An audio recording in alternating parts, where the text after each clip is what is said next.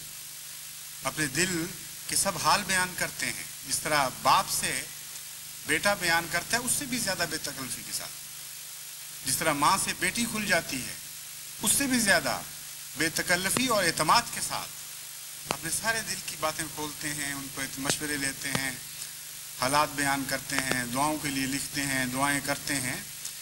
نظام خلافت تو ایک عجیب چیز ہے, کوئی باہر کی دنیا والا تصور کر ہی نہیں سکتا. جتنا چاہے زور لگا کے دیکھ لے اس کا تصور نظام خلافت کے قدموں تک بھی نہیں پہنچ سکتا. احمدی ہیں جن میں نظام خلافت واردات کی طور پر رائج ہے, ایک جاری سلسلہ ہے زندگی کا. اس لیے آپ جانتے ہیں یہ زبان, یا میں جانتا ہوں, اور وہ خدا جانتا ہے جس نے یہ عطائیں کی ہیں ہم پر, بے شمار احسانات فرمائے ہیں. ہمارے غیر کو اس کی خبر نہیں ہو سکتی. بس جب میں نے تحریک کی تو 1.5 لاکھ پاؤنڈ کی تحریک کی پریس کے لیے, اور وہ بھی ضرورت دراصل احمدیت کی فتح کا ایک نشان تھا. ان کی کوششیں, ان کی جدوجہد مخالفانہ جس قدر بھی یہ زور مار سکتے تھے, اس کا نتیجہ یہ نکلا کہ اس کثرت کے ساتھ لٹریچر کی طلب پیدا ہوئی کہ اب ہمارے لیے ممکن نہیں تھا کہ عام جو رسمی ذرائع ہیں ان کے ذریعے ہم اس ضرورت کو پورا کر سکیں. ہر روز نئے خیالات دل میں اٹھتے ہیں، ہر روز نئے نئے مضامین اللہ تعالیٰ عطا فرماتا ہے ساری جماعت کے اجتماعی دماغ، اور اس کے نتیجے میں جس طرح ہمیں پہنچنا چاہیے دو لوگوں تک، اس کے لیے لازمی تھا کہ ہم اپنا ایک جدید پریس، اگر پریس نہیں تو جدید کمپیوٹر سے کتابت کا نظام اپنا اختیار کر لیں. مجھے زیادہ دیر اسی میں لگا کرتی ہے.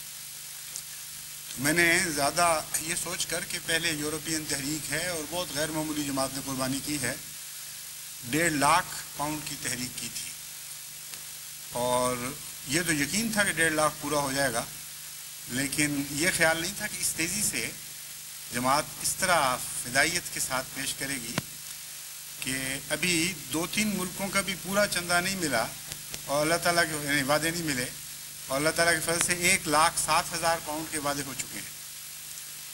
صرف انگلستان کے امیر صاحب نے، لندن کے امیر صاحب نے لندن کی جماعت کی طرف سے 50,000 پاؤنڈ کا وعدہ کیا، اور اس میں سے تفصیلی انفرادی وعدے اب تک 34,000 پاؤنڈ کے مل چکے ہیں، اور ابھی لندن کی بھاری اکثریت باقی ہے حصہ لینے والی. اور انگلستان کی جماعتوں کو چونکہ خطبہ دیر سے پہنچا، ابھی وہاں سے پوری رسپانس شروع نہیں ہوئی، اور ان کے بھی غالباً 14,000 پاؤنڈ کے صرف ابھی تک آئے ہیں وعدے، اور صرف انگلستان کے ہی گویا کہ 64,000 پاؤنڈ کے وعدے ہو چکے ہیں، اور باقی جیسا کہ میں نے بیان کیا ابھی آنے والے ہیں. امریکہ پڑا ہوا ہے، کینیڈا پڑا ہوا ہے، پاکستان پڑا ہوا ہے، بہت سے گلف کے علاقے خالی پڑے ہوئے ہیں ابھی تک، آسٹریلیا ہے، انڈونیشیا ہے، تمام افریقن ممالک ہیں. تو ابھی تو جماعت کا ایک بہت ہی معمولی جز ہے جس نے حصہ لیا ہے، اور جیسا کہ میں نے بیان کیا ہے 1 لاکھ پاؤنڈ سے اوپر وعدے ہو چکے ہیں، اور وصولی بھی تیزی کے ساتھ ساتھ جاری ہے. اس لیے اس میں تو کوئی وہم کا سوال ہی کوئی نہیں کہ 1.5 لاکھ پورا ہوگا یا نہیں ہوگا.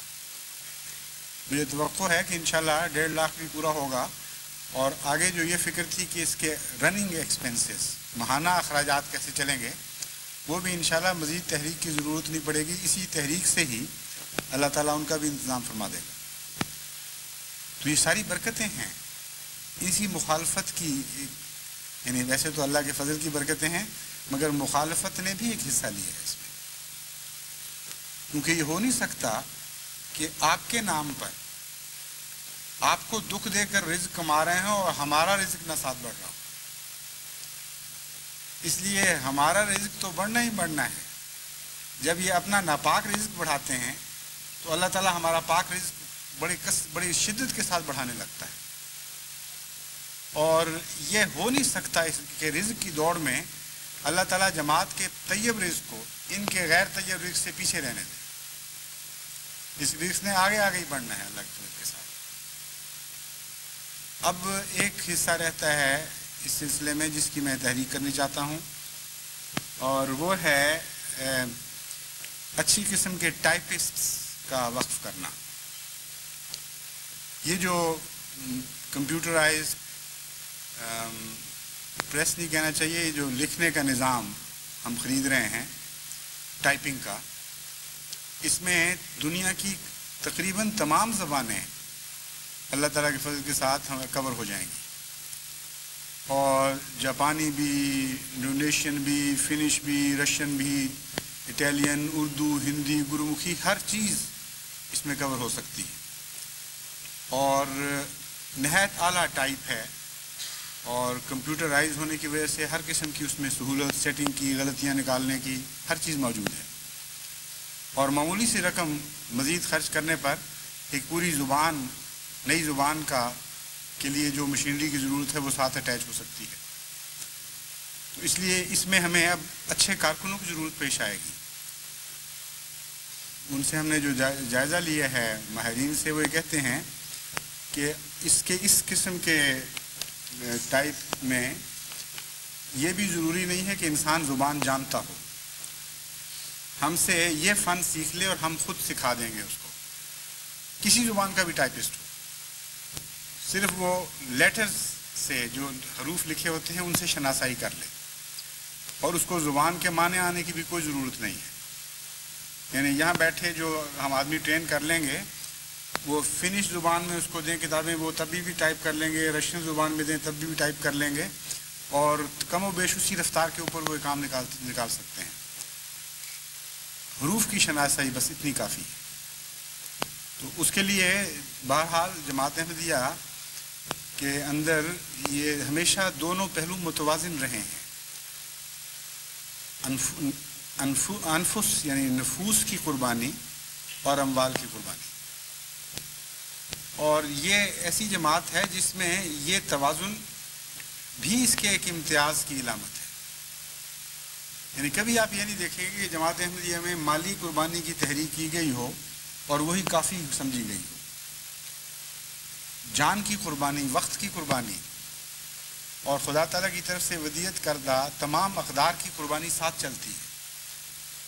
اور یہی متوازن شکل ہے روحانی جماعتوں کی جو قرآن کریم پیش کرتا ہے. اگر یہ چیزیں ساتھ نہ ہوں تو پھر تو مرسنری اس قسم کے لوگ بن جائیں، یعنی پیسے کے ذریعے کام چلانے والے یا پیسے کے ذریعے اپنی خدمات پیش کرنے والے. اور اس کے نتیجے میں یہ جو کہ روح ہے جماعت کی کہ وقت ساتھ چل رہا ہے، وقت کا وقت، خواہ وہ جزئی ہو خواہ وہ ساری عمر کا ہو، اس کے نتیجے میں ایک مخفی دولت ہے جماعت کی جو اعداد و شمار میں ظاہر کی نہیں جا سکتی. کروڑوں روپیہ کا اگر چندہ ہے تو کروڑ روپے کا وقت ہے جماعت احمدیہ کا، اور ان کی صلاحیتیں ہیں جو دنیا کے معاوضے کے بغیر استعمال ہو رہی ہیں. اگر ان ساری صلاحیتوں کو آپ خریدیں تو کم سے کم 3 گنا زیادہ روپے کی ضرورت ہے، اور یہ جو میرا اندازہ ہے یہ محفوظ اندازہ ہے. بس جماعت احمدیہ تو نیکیوں کا ایک آئس برگ ہے جس کا 1/3 ظاہر ہو رہا ہوتا ہے اور 2/3 سمندر میں چھپا ہوا ہوتا ہے. دیکھنے والا سمجھتا ہے کہ بس اتنی سی چوٹی ہے، حالانکہ قانون قدرت نے اس کا 2/3 حصے کو چھپایا ہوا ہوتا ہے نظر سے. تو بعض لوگ بدیوں کے آئس برگ ہوتے ہیں، وہ جتنا ظاہر کرتے ہیں اس سے زیادہ بدیاں دل میں چھپی ہوئی ہوتی ہیں. چنانچہ قرآن کریم فرماتا ہے ما تخفی صدورہم اکبر. ایسے لوگوں کے دلوں نے جو بدیاں چھپائی ہیں وہ اس سے زیادہ ہوتی ہیں جو منہ سے بول رہے ہوتے ہیں. اور کچھ لوگ نیکیوں کے آئس برگ ہوتے ہیں، وہ خدا کی راہ میں جتنا پیش کرتے ہیں اس سے بہت زیادہ ہے جو مخفی طور پر دے رہے ہوتے ہیں، اور دنیا کو پتہ ہی نہیں لگ سکتا کہ وہ کیا واقعہ ہو رہا ہے. چنانچہ جماعت احمدیہ کی ساری تاریخ میں ہر خدمت میں یہ حصہ ایک نمایاں حصہ ہے جو دراصل برکتوں کو ضامن ہے. اور علاوہ اس وقف کے ساری جماعت مسلسل اپنے وقت کو خرچ کر رہی ہے خدا تعالیٰ کی خاطر. اور ان انگنت قطرات کی ہر لمحہ ہونے والی یا ہر روز ہونے والی قربانیوں کو اگر آپ شمار کر لیں اور کنورٹ کر لیں پیسوں میں تو جماعت ایک بہت ہی عظیم الشان دنیا کی طاقت کے طور پر ابھر سکتی ہے. اور یہی وجہ ہے کہ لوگ روک کھاتے ہیں. لوگ کہتے ہیں کہ بڑا پیسہ ہے جماعت کے پاس، اور احمدی بیچارے سادگی میں کہتے ہیں کہ نہیں ہم تو بڑی غریب جماعت ہیں اور بس کہاں سے پیسہ. بھی تم کہاں سے غریب جماعت ہو گئے؟ تمہاری ساری مجموعی طاقت جو ہے وہ ایک عظیم طاقتور جماعت کی طاقت ہے.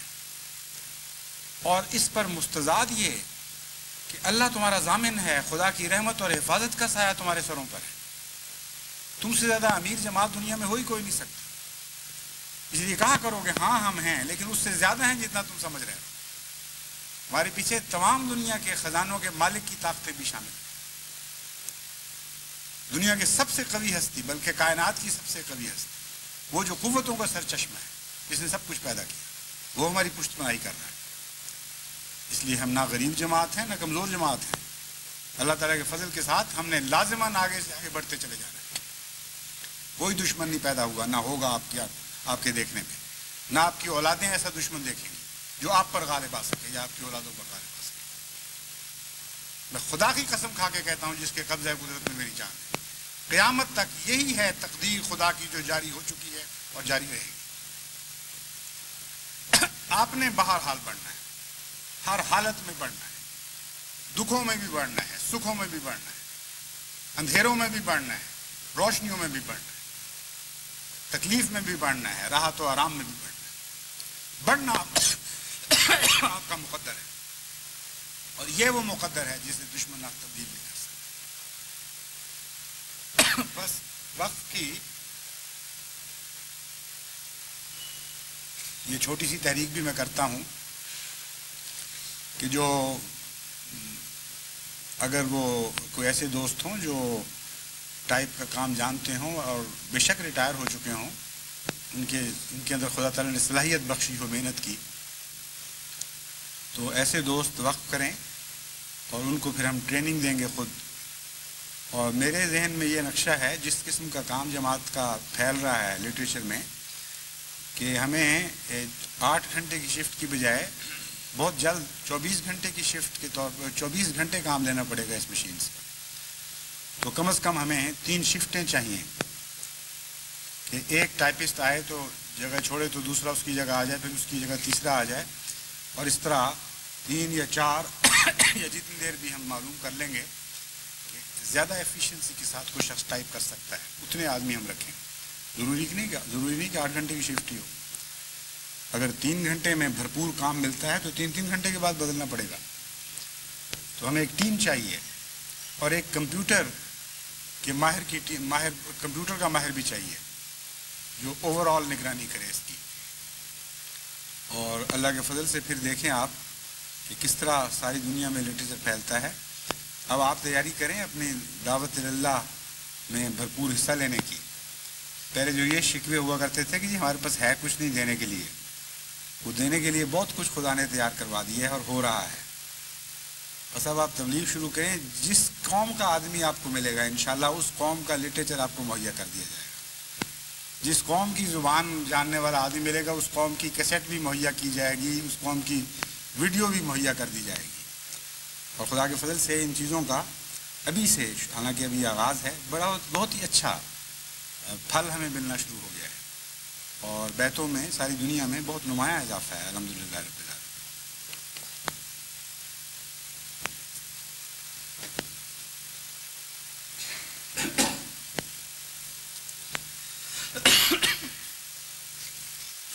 الحمدللہ نحمدہ ونستعینہ ونستغفرہ ونؤمن بہ ونتوکل علیہ ونعوذ باللہ من شرور انفسنا ومن سیئات اعمالنا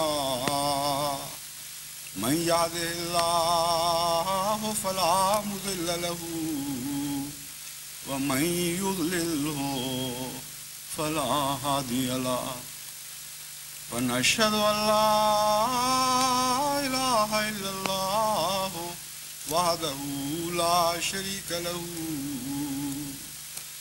ونشهد ان محمدا عبده ورسوله